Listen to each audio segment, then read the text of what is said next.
Ora apa-apa lah. Lah wis pun sip. Ya. Berarti perlu disentuh ya Pak? Kurang sentuhan Pak Cari. Bener ya Pak Cari nggih matur nuwun.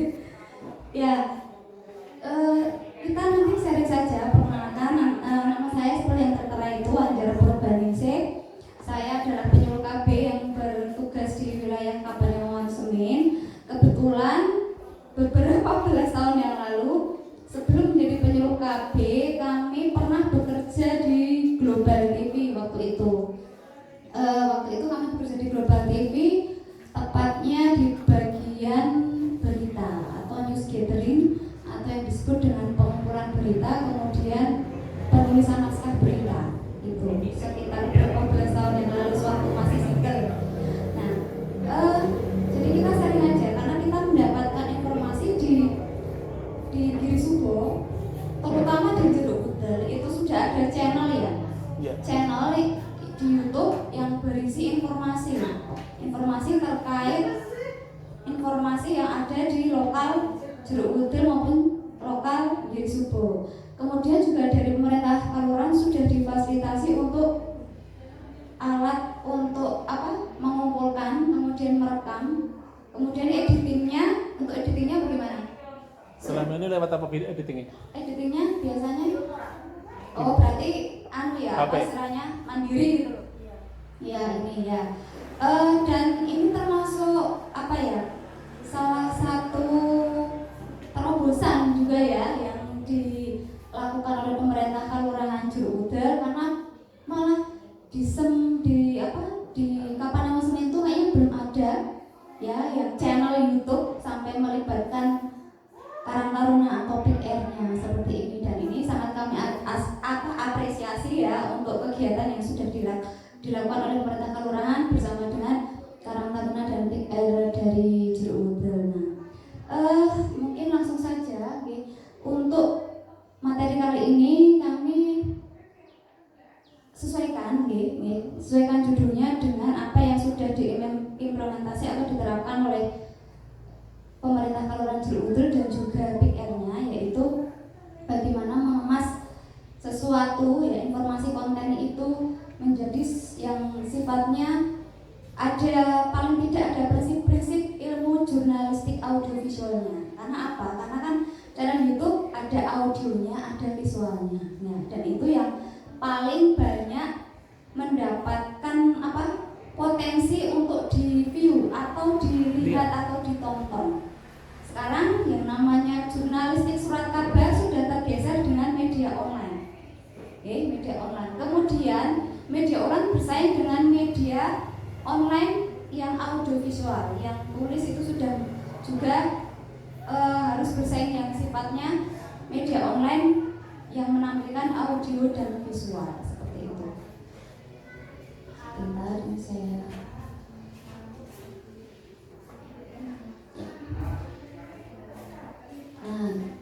pertama kita harus tahu dulu apa yang dimaksud dengan jurnalistik.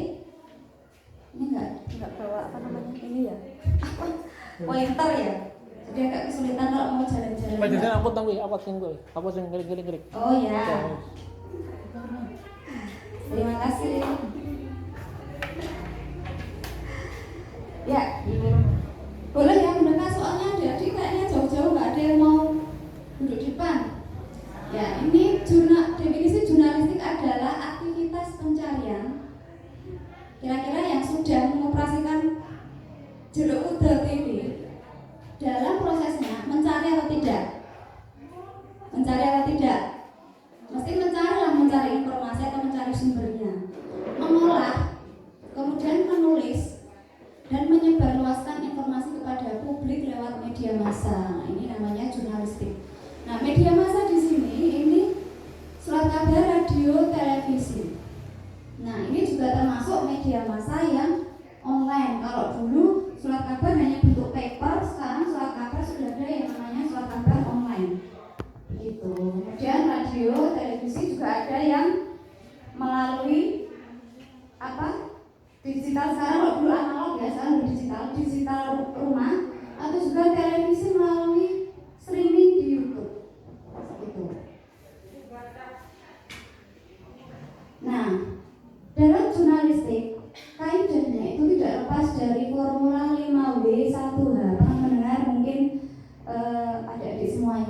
di SMP ini pasti sudah sejak SMP sudah pernah mendengar istilah ini, masih ingat atau tidak? Masih? Masih ingat tidak? Ini pelajaran SMP sebenarnya.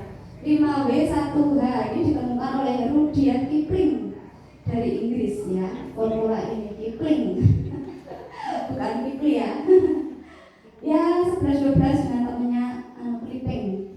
Nah ini mungkin juga yang buat Kipling pertama kali, mungkin ini juga si Rudyard Kipling. Nah 5W ini yang pertama adalah what ya, what itu apa?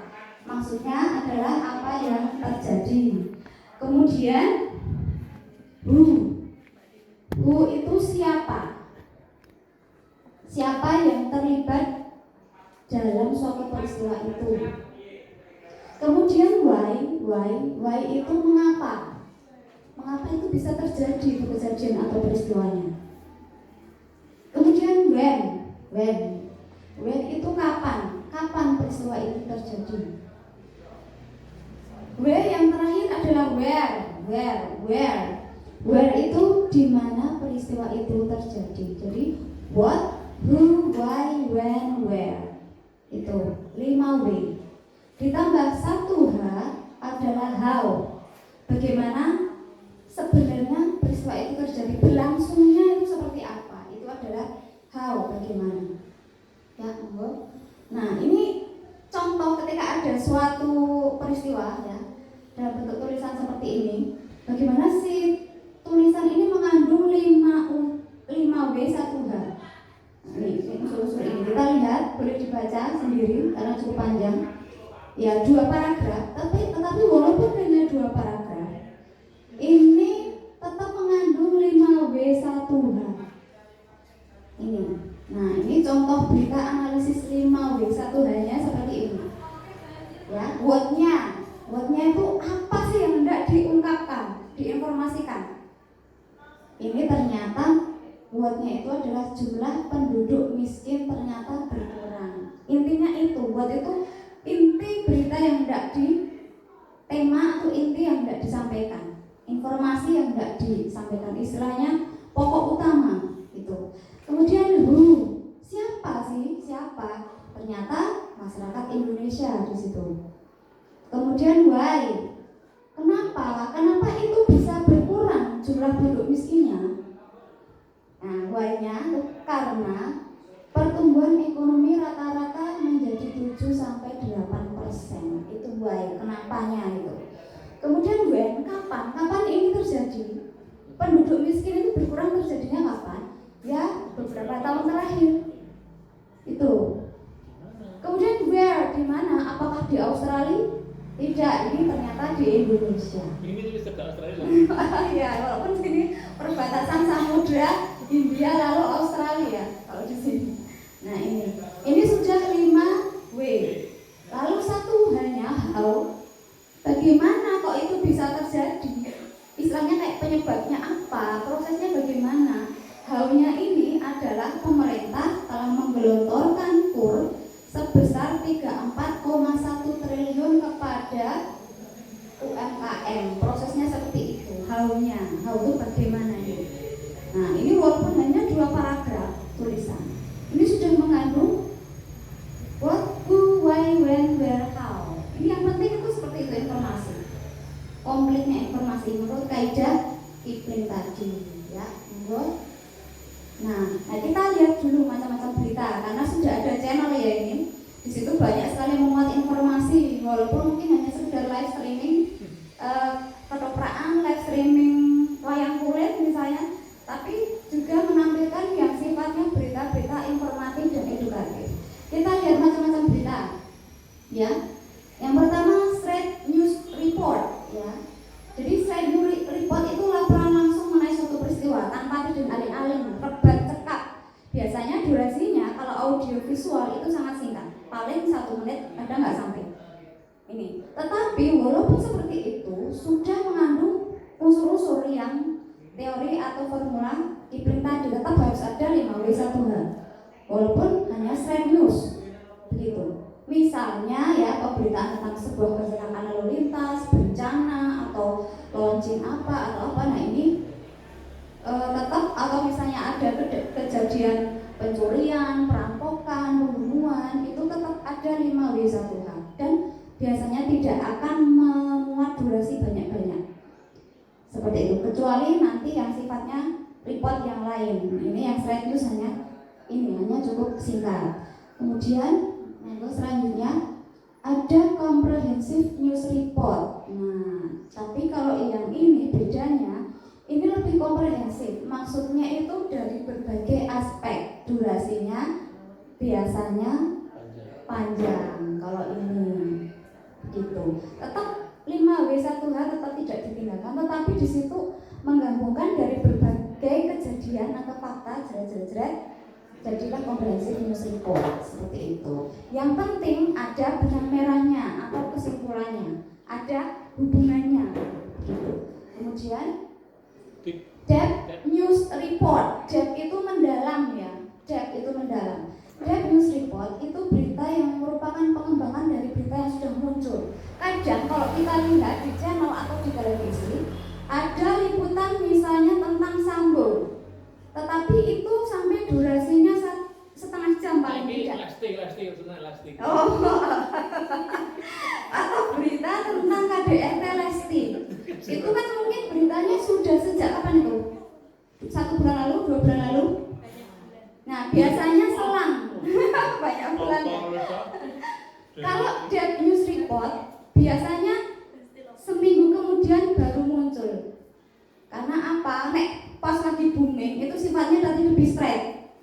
Langsung persoal ini ternyata ada pura-pura KDRT gitu. Tapi kalau sudah depth biasanya dia nunggu agak jeda sampai beberapa perkembangan ya, sampai ada perkembangan kejadian, barulah dia melakukan atau mengembangkan ya dan pendalaman hal-hal fakta-fakta terkait berita tadi gitu. Jadi depth news report gitu.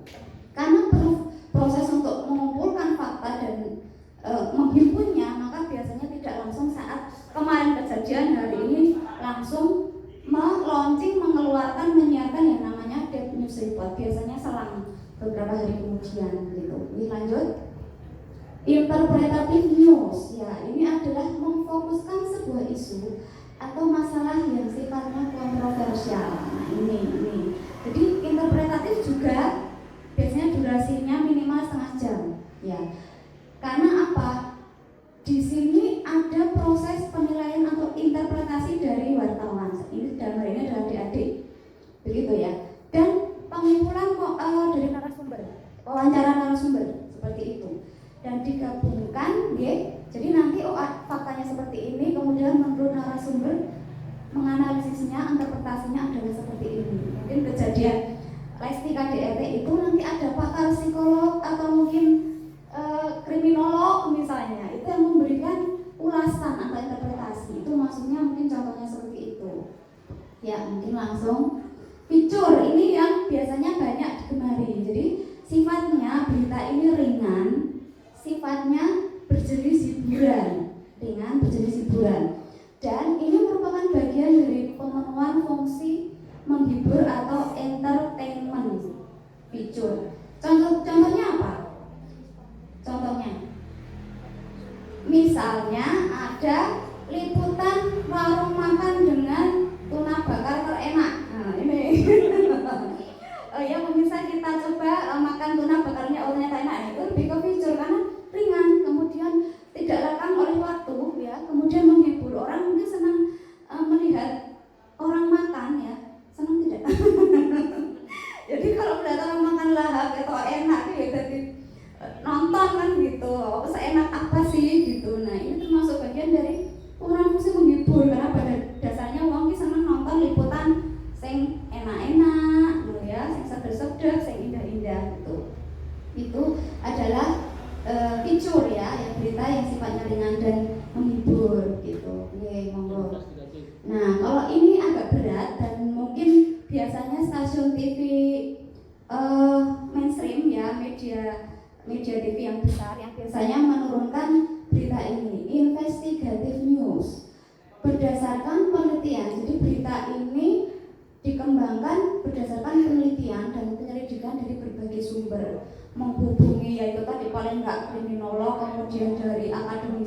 apa, kemudian korban. dari korban itu ya jelas seperti itu. Dan biasanya juga durasinya panjang begitu. Misalnya investigative news, biasanya kasusnya itu belum selesai, masih bergulir terus. Misalnya ditemukan korban pembunuhan, orang burung ketemu tersangkanya sopo, utawa ada ditemukan 4 orang meninggal dalam satu rumah.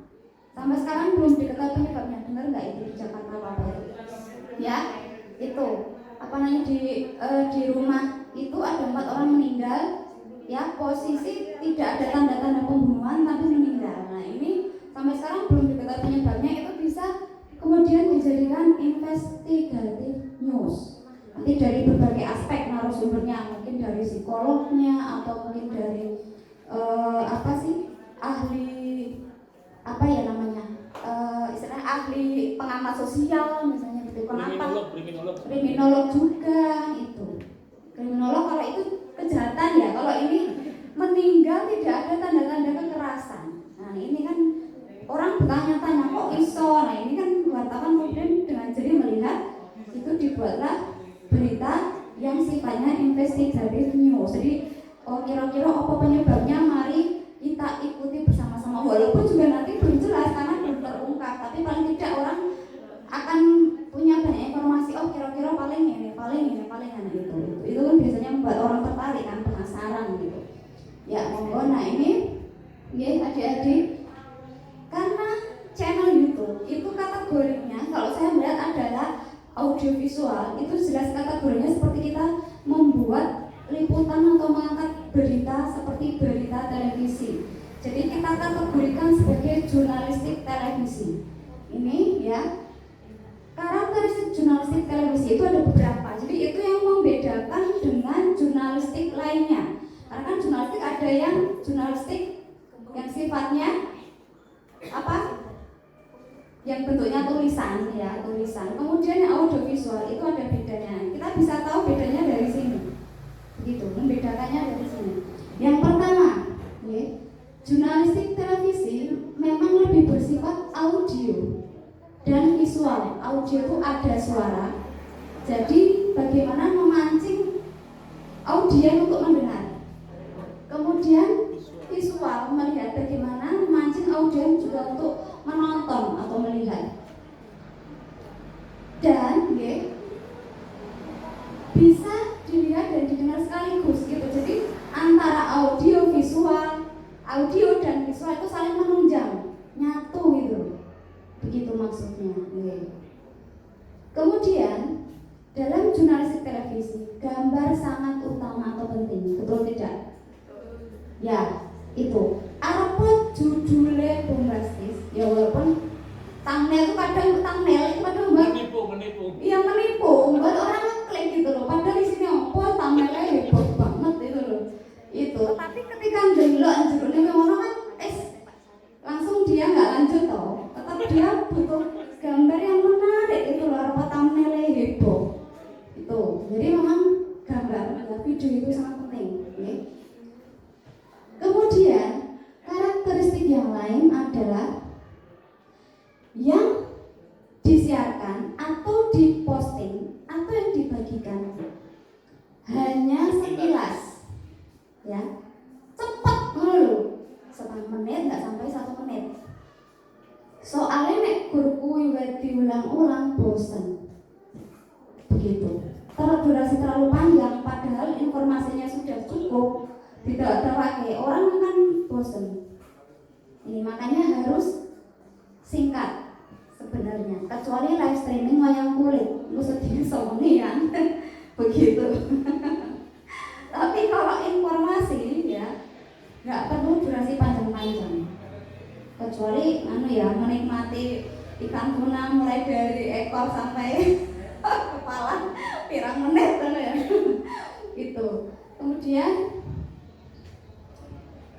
jurnalistik televisi terlihat seperti yang paling rumit ya terlihatnya. Karena apa? Butuh banyak sekali aspek. Yang sifatnya tulisan kan hanya butuh penulis, editor, posting sudah, ada foto posting sudah. Sementara nek channel ya, channel audiovisual ini harus ada medianya, ya. Kemudian penanggung jawabnya, kalau di sini namanya produser. Produser itu penanggung jawab acara, penanggung jawab program, begitu. Kemudian ada wartawan, jurnalis, reporter, kemudian tentu saja kameramen, ya. Peralatannya ini peralatan nggo kamera, ono sing ngedit. Itu kemudian ada yang memposting di YouTube. Itu enggak sekedar nulis, diedit oleh Pak Kasih Blogger, lalu tempeli foto, udah posting jadi berita online kan, itu yang bentuknya tulisan. Enggak, tapi ini aspek, dan biasanya proses pengolahannya makan waktu, tidak sebentar seperti yang lain, karena harus dari aspek mulai dari mendatangi narasumber atau mendatangi lokasi, kemudian disusun naskahnya, baru kemudian diedit atau diolah, baru kemudian menjadi matang untuk bisa ditonton, gitu, ya. Kemudian berita jurnalistik televisi itu lebih luas, walaupun sekarang kalau media online tulisan kan juga luas, karena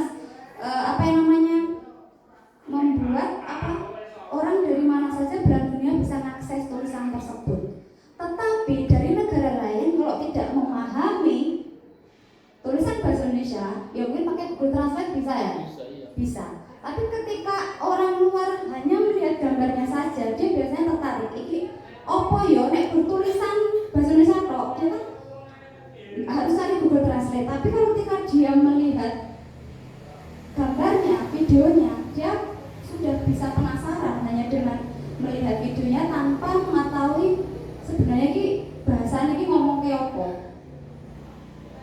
Kalau tulisan mungkin tulisan opo paling ora sesuai dengan yang aku cari. Tapi ketika melihat video, wah ini video apa ya, coba tak golek artinya kan gitu. Misalnya itu kita lihat dari video luar negeri atau apa. Ya contohnya anak saya di YouTube itu ada bahasa Thailand. Dia nonton Thailand bahasa Inggris lah, di YouTube kan bahasa Inggris banyak. Akhirnya dia bahasa Korea juga banyak. Akhirnya sedikit tahu bahasa itu loh. Annyeonghaseyo gitu loh. Saya nggak ngajari annyeonghaseyo, anak saya udah annyeonghaseyo gitu. Terus artinya apa? Adik-adik yang tahu bisa halo, bisa selamat pagi. Itu ya. Itu kemudian bahasa Inggris. Suatu ketika anak saya bilang, "Mami, I'm hungry." Saya nggak ngajari. "Mami, I'm hungry" karo ngene-ngene. Waduh, ya diajari sapa aku YouTube kan gitu. Karena dia mungkin pertama ya melihat videonya menarik ya bagi anak-anak, walaupun bahasa pengantarnya bahasa luar negeri gitu, tapi tetap dia tonton. Akhirnya nyandal sih, ya itulah kelebihan. Akhirnya apa? Dia sekarang les bahasa Inggris. Benopo, bener-bener bisa melihat, mendengar artinya ki opo, ragu sekedar mami amangri. Gitu. Nah inilah keuntungan dari visual, audio visual tadi. Orang yang tidak paham bahasanya, kalau melihat videonya saja sudah menarik, pasti dia akan mencari tahu bagaimana kisah jane artinya opo, pakai subtitle kayak atau apa kan gitu. Kan ada subtitle ya di YouTube itu. Okay. Seperti itu, adik-adik, terkait prinsip-prinsip dasar dalam jurnalistik televisi atau jurnalistik audiovisual. Karena adik-adik nanti diharapkan bisa menyampaikan informasi, ide-ide, edukasi yang memang itu berpotensi untuk didengar, ditonton. Karena pas sekarang kalau remaja melihat yang membaca yang panjang-panjang tuh males, nggak hanya remaja mungkin. Hampir semua kalangan sekarang itu kan budaya bacanya sudah menurun ya, terganti dengan budaya audiovisual. Mau nggak mau kita harus ini, kalau nggak nututi iso ketinggalan. Termasuk bagaimana menyisipkan konten-konten edukasi itu dalam bentuk informasi, bentuk audiovisual seperti itu. Nah ini kami contohkan ya. Sebentar.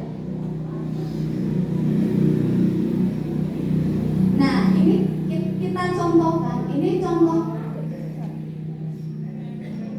beda antara penulisan naskah untuk audiovisual dengan naskah hanya untuk yang sifatnya tulisan, berita-berita yang tulisan itu dengan berita-berita untuk audiovisual itu berbeda. Nah, ini kami contohkan kalau kelihatan ya. Kalau dalam tulisan online, media online itu pakai pakem penulis ya, penulis media online. Tetapi untuk audiovisual pakemnya atau cara membuatnya itu berbeda. Kalau di tulisan mesti ada koma sama titik. Tapi dalam audiovisual koma titik itu tidak ada. Hanya ada penanda intonasi. Nah, penanda intonasinya ya kalau seperti koma itu kita pakai garis miring 1. Fungsinya apa? Karena kita baca untuk mengiringi video, bacanya itu harus dengan intonasi yang tepat. Kalau koma itu kadang tidak terlalu tampak ketika dibaca cepat. Makanya dikasih garis miring ben ketok. Kemudian titik itu diganti dengan garis miring 2 kali. Itu maksudnya intonasinya berhenti gitu loh. Dia ada jeda untuk lanjut ke kalimat yang berikutnya. Ini bedanya. Kemudian cara menulisnya atau membuatnya itu juga berbeda. Oke, kalau kita lihat angka itu sama sekali hampir tidak ada. Kecuali kalau tahun 2022 itu biasanya orang akan pembaca naskah itu akan lebih mudah untuk mengenali atau melihat. Tetapi angka-angka yang lain takutnya dia harus baca cepat, sementara angkanya agak sulit, dia harus mencernanya lebih lama, sehingga angka-angka biasanya juga ditulis dengan huruf.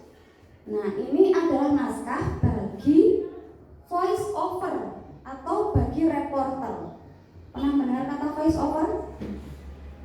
Nih, ini di Jeruk.TV sudah ada semacam liputan atau postingan berita yang di situ ada voice overnya. Voice over itu adalah pengisi suara yang sudah saya lihat sudah ada seperti itu. Jadi pengisi suara yang menimpali video. Nah, ini misalnya seperti ini. Kalau ini berita tentang bencana Gunung Semeru ya. Waktu dicelek itu suara tinggi sore ketok. Pak Ya. samene. Ya. Kita bahasa nggak ada ya? Nah, cukup. Beripotong siapa semua. Ya, ini kan sebenarnya singkat-singkat. Karena apa? Nggak mau bertele-tele. Mendayu-dayu itu bukan rumus dari jurnalistik audiovisual. Karena apa? Dia juga menjual beritanya kan dengan visual, dengan audio juga. Kan itu visual, karena visual dia penting. Ini dia hanya mendukung. Mesti kata kalimat yang disusun itu sangat singkat-singkat. Seperti ini ya, lihat adik. Gunung Semeru di Lumajang erupsi dengan tinggi kolom abu diamati sekitar 600 meter di atas puncak. Meski demikian, hal itu tidak berpengaruh terhadap status Gunung Semeru yang masih berada di level 2 waspada. Ini kan singkat, tetapi di situ informasi sudah cukup banyak. Nggak perlu satu kalimat yang subjek, predikat, objek, keterangan. Tidak seperti itu polanya, tapi kita polanya singkat, tetapi ketika didengarkan orang sudah langsung mendapatkan informasi yang jelas. Itu. Kemudian nih, liputan tentang pos pengamatannya disampaikannya begini. Pos pengamatan Gunung Semeru di Desa Sumberwulung, Kecamatan Candipura pada Sabtu pagi menyebut guguran lava mengarah ke bukaan kawah arah tenggara atau ke Kecamatan Pronojiwo. Diketahui jarak luncur sekitar 300 meter dari puncak Semeru. Singkat, cukup berapa detik, tapi sudah komplit. Ternyata di pos pengamatan tuh kondisinya begini-begini menyebutnya. Itu. Ini nggak sampai 1 menit.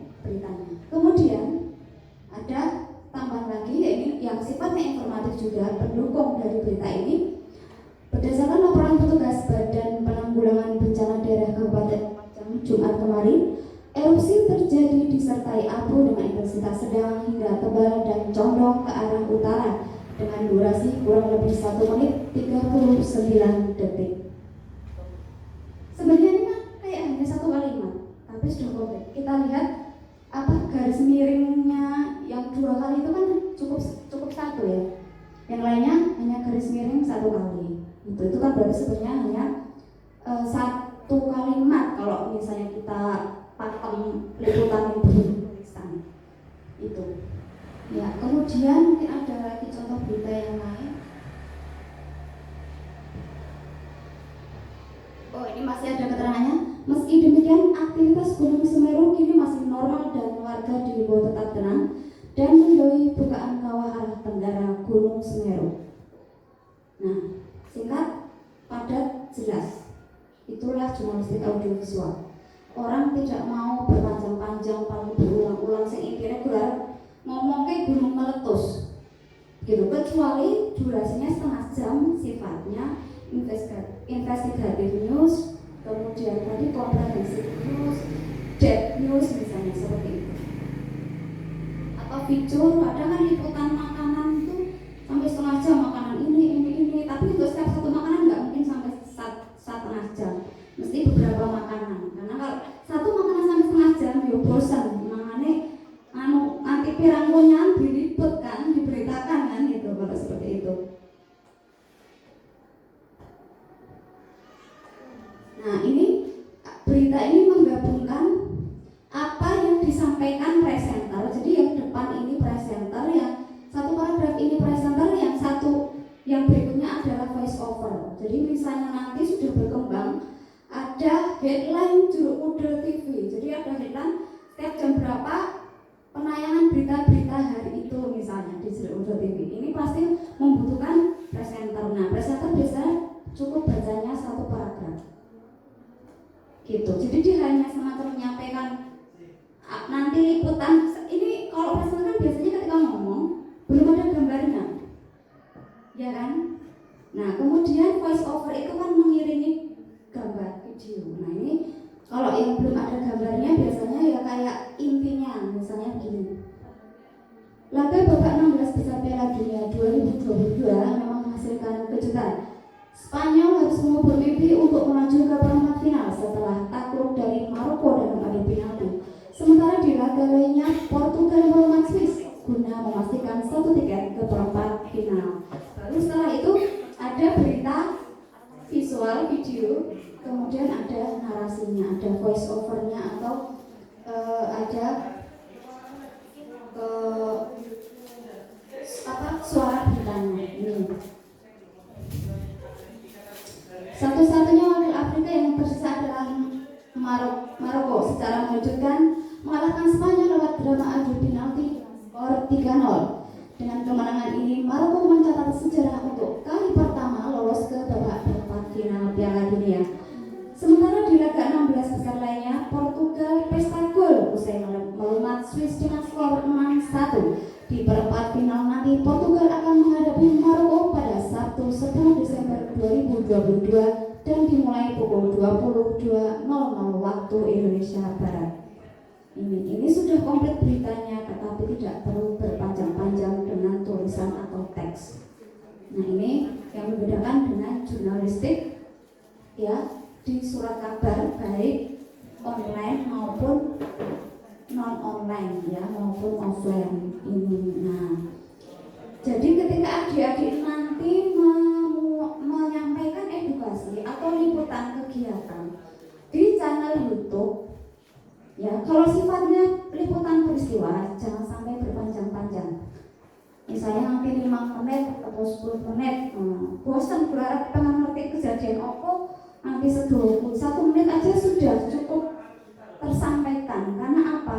Teksnya, skripnya itu kan berbeda ketika seperti kita membaca surat kabar ya, online maupun yang offline gitu. Nah, ini kita lihat bedanya okay.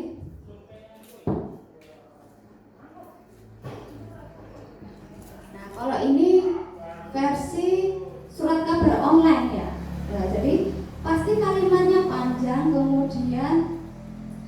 ada paragraf di situ, ada pokok kalimat, kemudian kalimat-kalimat pendukung seperti dalam pelajaran bahasa Indonesia itu bagaimana cara membuat paragraf berita seperti itu. Sementara kalau yang audiovisual kan tadi berbeda.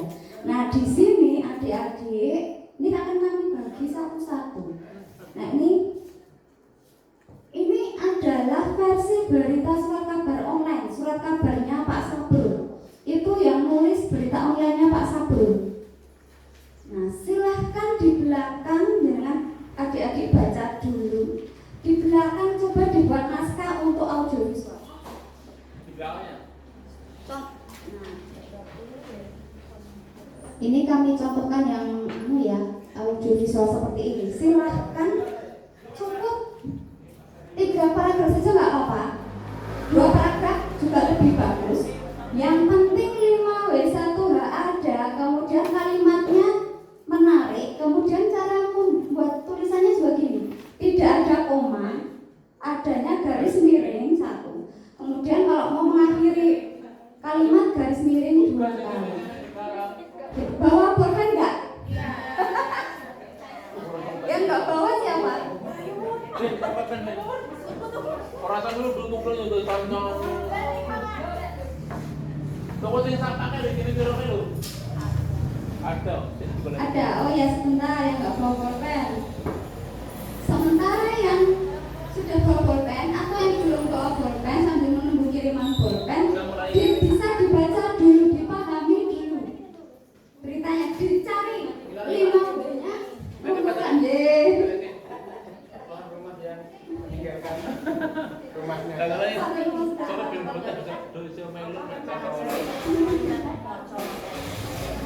Ingat, pakai rumus 5W1H dulu ya. Ini intinya apa? Untuk satu tahu inti liputannya atau beritanya itu dulu. Baru disusun menjadi teks audio script atau teks naskah audiovisual seperti ini.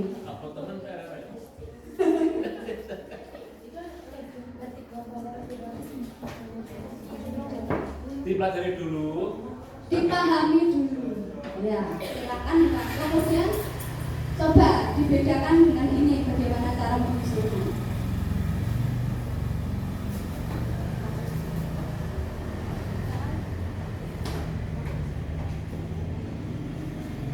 Mungkin Pak Sabur mau praktek juga. ini sedikit ya. Pertama untuk adik yang Cirebon TV ya. Bengawi di masukannya Pak Camat. Ya, pas lomba apa ya? Lomba apa ya? Lomba konten ya. Gitu. Itu apa ki? Sing hiji terlalu singkat. Sing hijinya terlalu ngobrol-ngobrol. Itu kamu udah toh? Satunya terlalu singkat, gitu. Terus meneh kan ora ono kuwi ora ono omongan apa ora enek, iya toh? Guru semacam apa ya? Ya guru dokumentasi tok. Iya guru shootingan ya guru mana dong? Ditambah tulisan ya ora enek, omongan guru ya ora ngomong apa ya ora enek. Hah? Tapi tulisannya juga kurang kurang apa ya lengkap lah. Artinya kan tadi harusnya sampai belajar mencakup 5W1H itu. Oke, ada nih. Yang berita nih, di mana apa tadi? Bot siapa? Itu nyatanya apa namanya? Terus siapa? Why? Kenapa terjadi? Latar belakangnya apa? Terus apa meneh? Who? Siapa yang terlibat? Oh, misalnya kalau apa? Karang Taruna, Pak Camat atau Pak Kapan? Apa meneh? When? Kapan? Tanggal 17 Agustus. Terus apa meneh? Where? Di mana? Itu harus mencakup semua. Ya kan ini orang kampung menunggu itu. Terus how? Bagaimana itu terjadi menunggu? Prosesnya seperti apa? Itu 5W1H. Nah saya harap juga nanti teman-teman yang lain juga besok misalnya kegiatan apapun disampaikan di besok juga mencakup itu. Coba sing 2 IG sama 2 IG. Sing 2 IG ngaco sing 2 IG. 1 2 3 4 5 3 6 7 2 IG apa iki? Lah nek posting foto foto kegiatan itu ditulis ngono kuwi. Cakupane ya. Misalnya ya ini ya. Kegiatan apa ini namanya cara kayak gini bareng-bareng. Aksi peringatan Hari AS Internasional. Fotonya itu rakur. Orang apa kan ibu ini gitu, jadi ngopo ditulis jadi di caption kegiatan Hari AS Sedunia. Di mana? Di Tugu KB pertigaan Ngeranca. Siapa saja? Seluruh PR Giri Subo. Ada Pak Polisi, ada Pak PKP ditegaskan. Misalnya, kenapa kita mengadakan seperti itu? Untuk mengedukasi masyarakat tentang bahaya HIV/AIDS.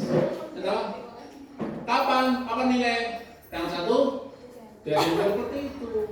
Itu walaupun hanya 1, 2, 3 baris, berarti mencapai 5 itu loh.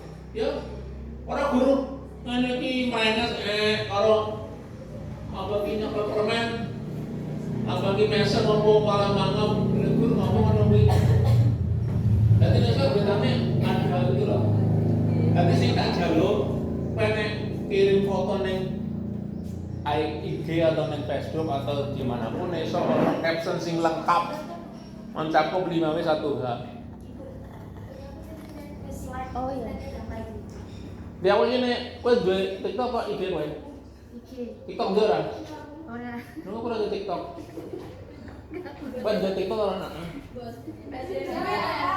Dua. Oh enggak, akun pula, aku follow. Orang itu baru TikTok. Iku orang gaul lagi. Iku ada IG tuh. Lah udah kayak gini foto captionnya ngono kuwi lengkap loh. Loh. Lah guru ngopo captionnya IG iki. Jadi kayak caption no. Kok dikira?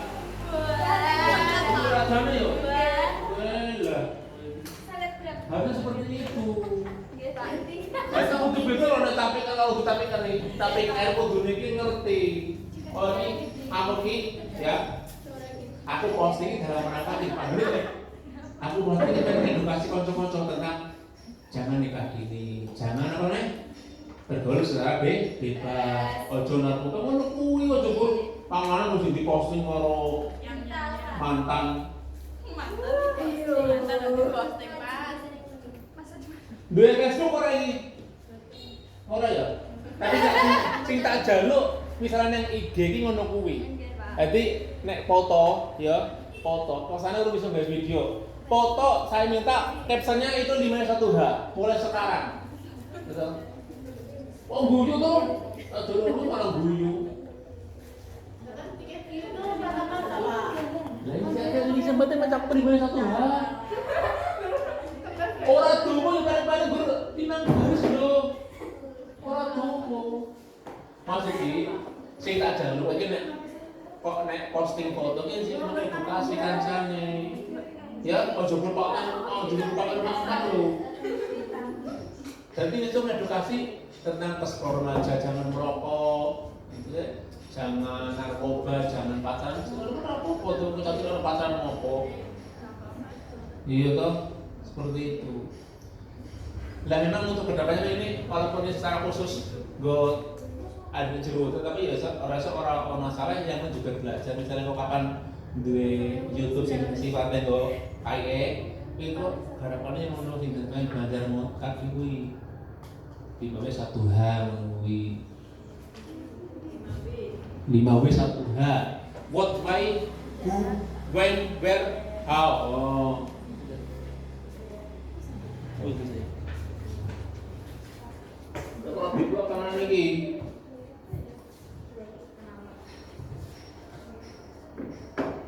Ada yang sudah selesai? Belum. Ayo, siapa yang